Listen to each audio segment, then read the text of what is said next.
చూడండి. ద్వితీయ స్తవక ద్వితీయ పాఠ వర్తమానకాలే విశేష క్రియాపదానే. మనం ఇంతవరకు మీకు చెప్తూనే ఉన్నాం, మనం వర్తమాన కాలం ప్రజెంట్ టెన్స్ మాత్రమే చదువుతున్నాం. మనం క్రియారూపాల్లో ప్రజెంట్ టెన్స్ తప్ప వేరే మనం చూడటం లేదు. అంచేత అవే మనం ఇంకా కంటిన్యూ చేస్తున్నాం. ప్రజెంట్ టెన్సే. క్రియాపదాలకి కాలంలోకి మనం ఇంకా రాలేదు, మనం టెన్స్ లోకి మనం రాలేదు, తర్వాత వస్తాం కొంచెం అడ్వాన్స్ అయ్యాక. సో ఇందులో విశేష క్రియాపదాని అని అంటే verb forms, the forms of various verbs. ఏంటవి క్రియారూపాలు? ఏం చూసాం మనము? పఠతి అంటే పట్టుకి పఠతి, ఖాద్కి ఖాదతి తినడము చదవటము, ఖేలతి ఆడటము, ఇట్లా ఇవన్నీ చూసాం. ఇవన్నీ నార్మల్ క్రియాపదాల్లాగా అన్నమాట. నార్మల్ క్రియాపదాలు అంటే ఏమిటి? తింగ్ ప్రత్యయం చేరుతుంది. ఇప్పుడు పఠ్ అనే ధాతువుకి తింగ్ ప్రత్యయం చేరితే పఠతి, ఆ అనేది మధ్యలో వస్తుందని చెప్పాను కదా. అయితే పట్టు ప్లస్ ఆ ప్లస్ తి పఠతి. అలాగే ఖేలతి ప్లే, ఖేల్ ప్లస్ ఆ ప్లస్ తి ఖేలతి. ఈ తింగ్ ప్రత్యయం వచ్చి ఏకవచన రూపాలు వచ్చిన వాటికి ఏకవచన, ద్వివచన, బహువచన రూపాలు ఎలా అవుతాయి? తి తహ అంతి. ఇవన్నీ కూడా అంటే ప్రథమ పురుషంలో ఏకవచనంలో వచ్చేది, ద్వివచనంలో తహ, బహువచనంలో అంతి, ఏకవచనంలో తి. తి తహ అంతి అని వస్తాయి. ఆ విధంగా పెట్టుకుంటే మీరు పఠ్ అంటే పఠతి పఠత పఠంతి, ఖేల్ అంటే ఖేలతి ఖేలత ఖేలంతి, ఖాద్ అంటే ఖాదతి ఖాదత ఖాదంతి. ఈ విధంగా వస్తాయి. వీటిని మనం క్రియాపదాలు అంటే ఈ విధంగా క్రియాపదాలు చేస్తాం. ఇవి జనరల్ అన్నమాట. కొన్ని విశేష క్రియాపదాలు అంటే ఏమిటంటే ఇవి స్పెషల్ ఫార్మ్స్ ఆఫ్ వెర్బ్స్. మనం చెప్పుకుంటూ ఉంటున్నాం అప్పుడప్పుడు. మనం క్రీ అనే ధాతువుకి క్రీణాతి, క్రీణీతః, క్రీణంతి అని చదువుకున్నాం కదా. ఇది విశేష పదాలు. తీతః అంతిలాగా వస్తాయి, అలాగే వస్తాయి, కానీ దాని ముందు కొంచెం రూపాలు సూత్రాల ప్రకారం మారతాయి అంటే మారడం కోసం సూత్రాలు రాయలేదు. ఈజ్ ఆఫ్ అటరెన్స్ భాషలో వచ్చింది కనుక, సమాజంలో భాషలో ఈజ్ ఆఫ్ అటరెన్స్ ఎట్లాగైతే ఈజ్ ఆఫ్ ప్రొనౌన్సియేషన్ వచ్చిందో దానిని సిస్టమేటైజ్ చేయడానికి గాను వ్యాకరణంలో సూత్రాలు రాస్తారు. కనుక సూత్రాల ప్రకారం కొన్ని విశేషమైనటువంటి ఫారమ్స్ వస్తాయి, బికాస్ అవి అలా మాట్లాడడంలో వాడుకలో ఉన్నాయి కనుక. అటువంటి స్పెషల్ ఫార్మ్స్, విశేష క్రియాపదాన్ని means special forms of verbs. వీటిని మనం ఇన్ వర్తమాన కాలే, ఇన్ ప్రెజెంట్ టెన్స్ ఇక్కడ వయం పశ్యామః. జానాతి అనే దీన్ని చూద్దాం మనం. ఈ జానాతి అనే శబ్దం ఇక్కడ ఇచ్చాడు. మనందరికీ ఈ మాట మామూలుగా హిందీకి దగ్గరగానే ఉంటుందని తెలిసిపోతుంది. జానాతి అంటే నోయింగ్, నాలెడ్జ్, అంతే కదా. సో దీనికి ఇక్కడ ధాతువు, ఇవి క్రియారూపాలు కనుక ధాతువు గురించి మాట్లాడదాము. జ్ఞా అనేది ధాతువు. ఇక్కడ జ్ఞా అనేది, జ్ఞా అంటే అర్థం ఏమిటనమాట? జ్ఞానానికి మూల పదం అనమాట జ్ఞా. దాన్ని మనం జ్ఞానము అనేది జ్ఞాలో నుంచే వచ్చింది. దానికి మూలపదం ధాతుపదం జ్ఞా అన్నమాట. జ్ఞా. దీన్ని ఏమంటాము? మనకి తెలుగులో కూడా జ్ఞానము అనే అంటాము, తెలుగు జ్ఞాతులు అని అంటాం, జ్ఞాతి అని అంటాము. అలాగే ఇక్కడ కూడా ఏమిటంటే వెర్బులోకి వచ్చే అవన్నీ నౌన్ పదాలు. వెర్బులోకి వచ్చేటప్పటికి జ్ఞా అనే ధాతువులో నుంచి జానాతి తి ఉంటుంది, కానీ తి వచ్చి జ్ఞా బికమ్స్ జ్ఞాతి అవదు. అది జ్ఞాతి జానాతి అయింది. అందుకనే ఇది విశేష క్రియాపదము అన్నాడు. Special form of verb. నేను చెప్పాను, మనం ఇప్పుడు విసర్గ వచ్చినవన్నీ పుల్లింగ పదాలని, ఆకారాంత ఈకారాంతాలు స్త్రీలింగ పదాలని, అమ్మనొచ్చ, ఇవి జనరల్ గా అన్నమాట. There will be some exceptions. విశేష పదాలు కొన్ని ఉంటాయి, అవి వేరుగా ఉంటాయి. అది వచ్చినప్పుడు చూసుకుంటూ వెళ్తాం. మనం ఇనీషియల్ గా మొదలు పెట్టడం, మనం జనరలైజ్డ్ స్టడీ చేస్తున్నాము అన్నమాట. అలాగే తీతః అంతి అనేది మనకి ప్రథమ పురుషులో, మధ్యమ పురుషులో సీతః థా, ఉత్తమ పురుషులో ఆమి ఆవహ ఆమహ అనేది మనం ఉత్తమ పురుషులో చూసాం. అవి నార్మల్ సామాన్య క్రియాపదాని అని అంటారు, సామాన్య క్రియారూపాణి. ఇది విశేష క్రియారూపాణి. ఏమిటి? జానాతి. ధాతువు జ్ఞా ఉంటే జ్ఞాతి, జ్ఞాత, జ్ఞాంతి అని రాదు, జానాతి. ఇక్కడ మళ్ళీ ద్వివచనంలో వచ్చేటప్పటికి జానీత అవుతుంది, జానాత అవదు. జానాతి అన్నామని జానాత కాదు, జానీత. మూడోది ఓకే, జానంతి అట్లానే ఉంటుంది. కనుక జ్ఞానే ధాతువుకి జానాతి, జానీత, జానంతి ఏకవచనం, ద్వివచనం, బహువచనం రూపాలు. ఇది గుర్తుపెట్టుకోవాలి. దీని ప్రకారం మనం ఇక్కడ చెప్పాలి అని అన్నమాట. ఇక్కడ అగ్రే నిర్దిష్టాయాం అంటే ముందు చెప్పినటువంటి నిర్దిష్టం చేసినటువంటి మంజూషాయాం దత్తానాం క్రియాపదానాం బ్రాకెట్స్ లో ఇచ్చిన క్రియాపదాల యొక్క మంజూషాయాం అంటే విత్ ఇన్ ది బ్రాకెట్స్ దత్తానాం గివెన్ క్రియాపదానాం ఆఫ్ ది వెర్బ్స్ ఆధారేణ బేస్డ్ ఆన్ దోస్ వెర్బ్స్ రిక్త స్థానాన్ని పూరయంతు ఫిల్ ఇన్ ది బ్లాంక్స్. వయం జానీమహ ఇక్కడ చూడండి, అంటే ఈ వెర్బ్ ఇక్కడ మనం అన్నింటికి ఇక జ్ఞానే ధాతువు గురించే మాట్లాడుతున్నాము. జ్ఞానే ఫారమ్స్ ప్రథమ పురుషంలో జానాతి, జానీత, జానంతి ఏకవచనం, ద్వివచనం, బహువచనం కనుక వయం అనేది అహం, ఆవాం, వయం. వయం అనేది బహువచనం కనుక దీని బహువచన రూపం జానీమహ, వయం జానీమహ.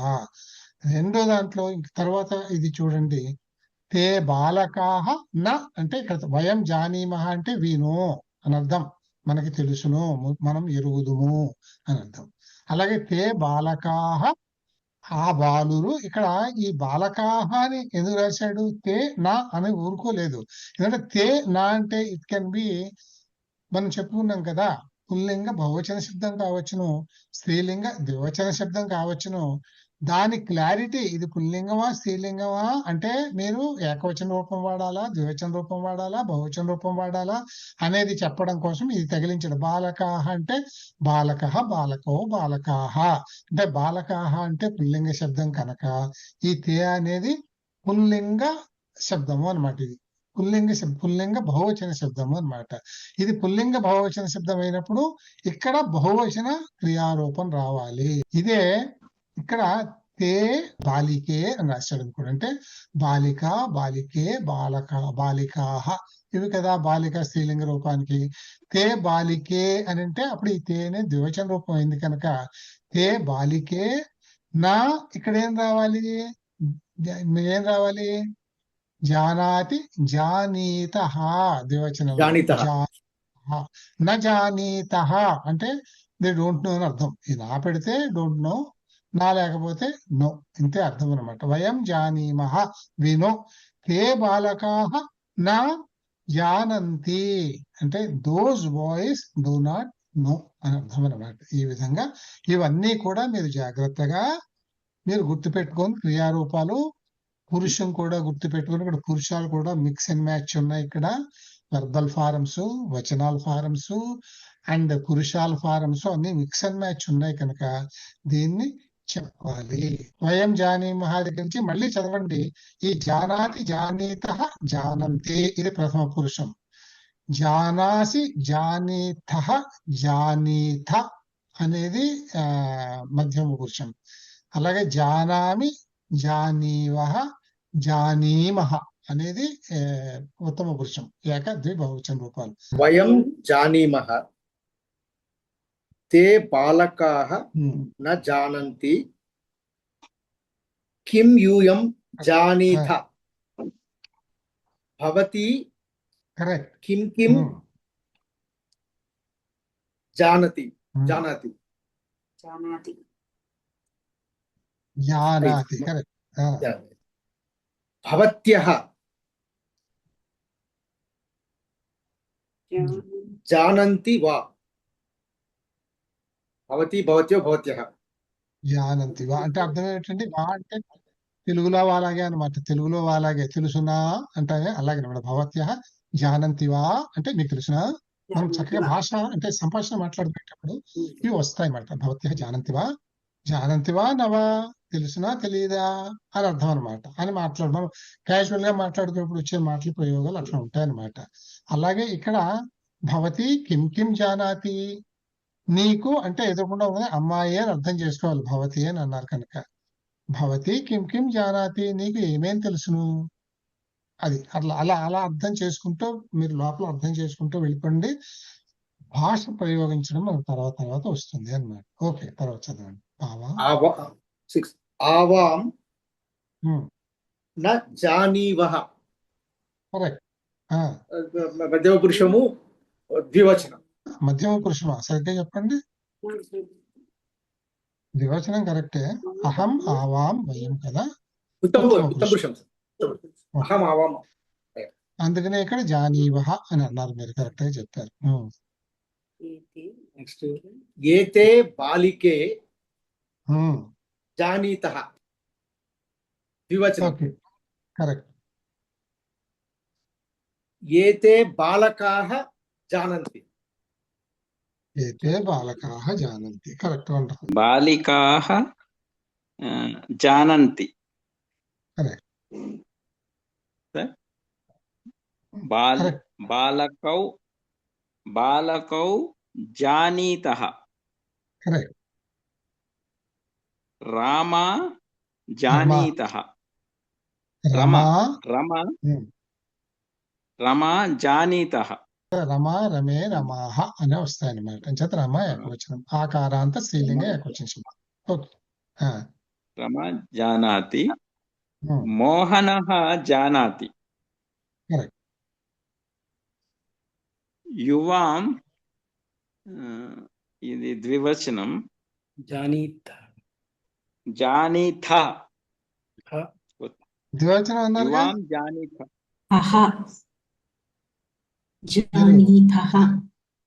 జానీథః సార్. కరెక్ట్. జానాసి, జానీథ, జానీథ అని వస్తాయి అనమాట. Right, very good. భవాన్ జానామి.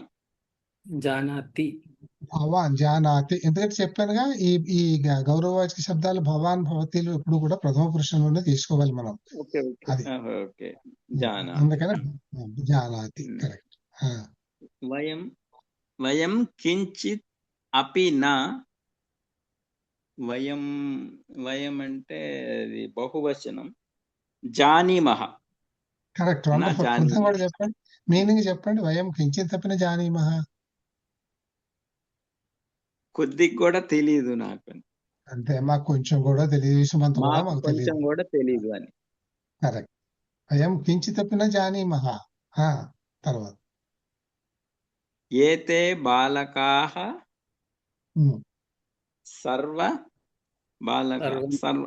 జానంతి. అంతే కదా, కరెక్ట్ గా చెప్తాను. సర్వం ఏతే బాలకాః సర్వం జానంతి. అంటే ఈ పిల్లలకి అంతా తెలుసును. అన్ని తెలుసును. Okay, right. తా బాలికాః అపి సర్వం జానంతి. కరెక్ట్. భవత్యౌ కిం జానీతః. Correct sir. ఏషా మాం జానాతి. ఏషా అనేది సబ్జెక్ట్ ని బట్టి వర్బ్ ఉంటుంది. ఇవన్నీ కర్తరి ప్రయోగాలు అని అంటాం. ఇక్కడ మనం సబ్జెక్ట్ రూపాలు అంటే మీకు అది చెప్పలేదు. ఇప్పుడు అన్ని మనం కర్తని ఉద్దేశించినటువంటి వర్బల్ రూపాలే చూస్తున్నాం. కర్మని వర్బు అంటే ప్యాసివ్ వాయిస్ అనమాట. అవి ఇంకా మనం చూడలేదు, తర్వాతకి వస్తా ఉన్నాం. ఏషా మాం జానాతి. త్వం తాన్ జానాసి. వండర్ఫుల్. త్వం అస్మాన్ న జానాసి. అస్మాన్ అంటే మేము, మమ్మల్ని. అస్మాన్ అంటే మేము, అంటే వయం. వయంకి ద్వితీయ విభక్తి రూపం అస్మాన్ అంటే మమ్ములను. త్వం అస్మాన్ న జానాసి అంటే నీవు మమ్ములను ఎరుగవు అని అర్థం. అది నీవు మమ్ములను తెలియవు. Okay, right. వయం యుష్మాన్ జానీమః. కరెక్ట్. అంటే మాకు. మేము. వయం అంటే మేమే, అదే సబ్జెక్ట్. అందుకే జానీమః అన్నావు. ఓకే, వయం అంటే మేము. యుష్మాన్ అంటే మిమ్ములను మిమ్మల్ని ఎరుగుదుము. ఓకే. భవత్యౌ జానీతః. కరెక్ట్. ఏతాః తాన్ జానంతి. కరెక్ట్. అంటే ఏతాః తాన్ జానంతి అంటే ఏంటి అంకుల్? ఆ, తాన్ ఏత అంటే ఏమిటి? తాన్ అంటే ఏమిటి? ఆరు. తాన్ అంటే పుల్లింగంలో బహువచనం అయింది కదా. బహువచనం. Correct correct. All of them, no, all of those అని అర్థం అన్నమాట. ఓకే. రైట్. వయం త్వాం జానీమః సా అంటే మాం అర్థం మీనింగ్ చెప్పు, మీనింగ్ చెప్పు. మేమందరము, మేము Hmm. త్వాం నిన్ను Correct. ఎరుగుదుము. అందుకే అడిగాను. అదే ఇందాక నాకు అది రాలేదన్నావు కదా, అర్థమైందా లేదా అని అడిగాను. Okay, good. తర్వాత సా మాం సమ్యక్ జానాతి. కరెక్ట్. అంటే ఇక్కడ సమ్యక్ అంటే సరిగ్గా, ఎగ్జాక్ట్లీ, కరెక్ట్లీ. సా మాం సమ్యక్ జానాతి. సా అంటే ఆమె, స్త్రీలింగ ఏకవచన శబ్దం కదా, ఆమె. మాం నన్ను, సమ్యక్ నన్ను కరెక్ట్ గా తెలుసును, నా గురించి కరెక్ట్ గా తెలుసును అంటాం కదా. ఓకే. అదే. తర్వాత కిం భవంతః అస్మాన్, మొదలు 3 వాడారు. కిం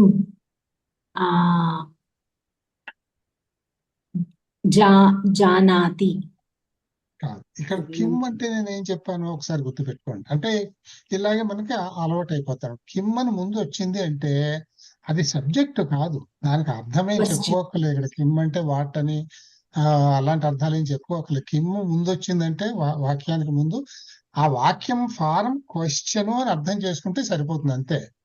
అంచేత ఇక్కడ అసలు ఏమిటంటే భవంతః అస్మాన్, ఇక్కడ భవంతః అనేది సబ్జెక్టు. అంటే భవాన్, భవంతౌ, భవంతః పుల్లింగ గౌరవవాచక శబ్దంలో బహువచన శబ్దం అన్నమాట. భవాన్, భవంతో, భవంతః. భవంతః అస్మాన్ అంటే మీరు మమ్ములను, మీరందరూ మమ్ములను ఏం రావాలప్పుడు? జానంతి. జానంతి. అదనమాట సబ్జెక్ట్ ఇక్కడ భవంతః అనేది. భవంతః అస్మాన్ జానంతి, మీరు మమ్మల్ని ఎరుగుదురు. కిం భవంతః అస్మాన్ జానంతి, మీరు మమ్మల్ని ఎరుగుదురా అని అర్థం చేసుకోవాలన్నమాట. క్వశ్చన్ అనమాట ఇక్కడ కిమ్ అంటే. ఈ క్వశ్చన్ ఇంకొక రూపంలో ఎలా వేయొచ్చునో పైన చదివాం మనం. భవంతః అస్మాన్ జానంతివా, మీకు మేము తెలుసునా, అది కూడా క్వశ్చన్ ఫార్మ్, అదొక రకం అన్నమాట. మీకు మేము తెలుసా తెలీదా అనాలనుకో, భవంతః అస్మాన్ జానంతి వా నవా, మీకు మేము తెలుసునా తెలీదా అని నవా, నా వా. జానంతి వా తెలుసునా, నా వా అంటే నా జానంతి వా అని అర్థం అనమాట. తెలుసునా తెలియదా, జానంతివా నవా అంటే తెలుసునా లేదా అని అనమాట. అది ఓకేనా. ఇది తౌ తాం జానీతః కొంచెం అంటే అదే మామూలు తానే. జానీతః తౌ సహ తౌతే కదా. తౌ అంటే మీరిద్దరు మగవాళ్ళు. తాం ప్రథమాలో వచ్చేది ద్వివచనం, నిన్ను ఎరుగుదురు అన్నమాట. జానీతః బాగుంది, వెరీ గుడ్.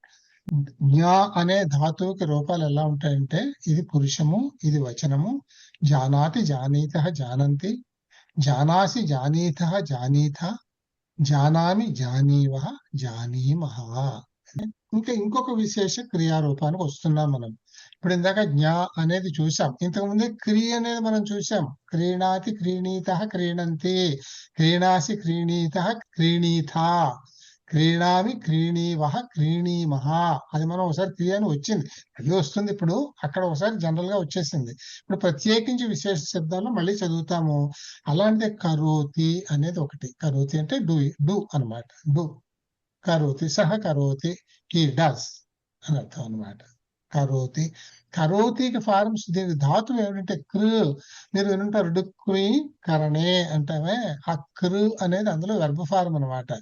డు అనేది ఒక ఎడిటివ్, అది అంటే ఒక గ్రూపింగ్ చేయడంలో వచ్చేటటువంటి కోడింగ్.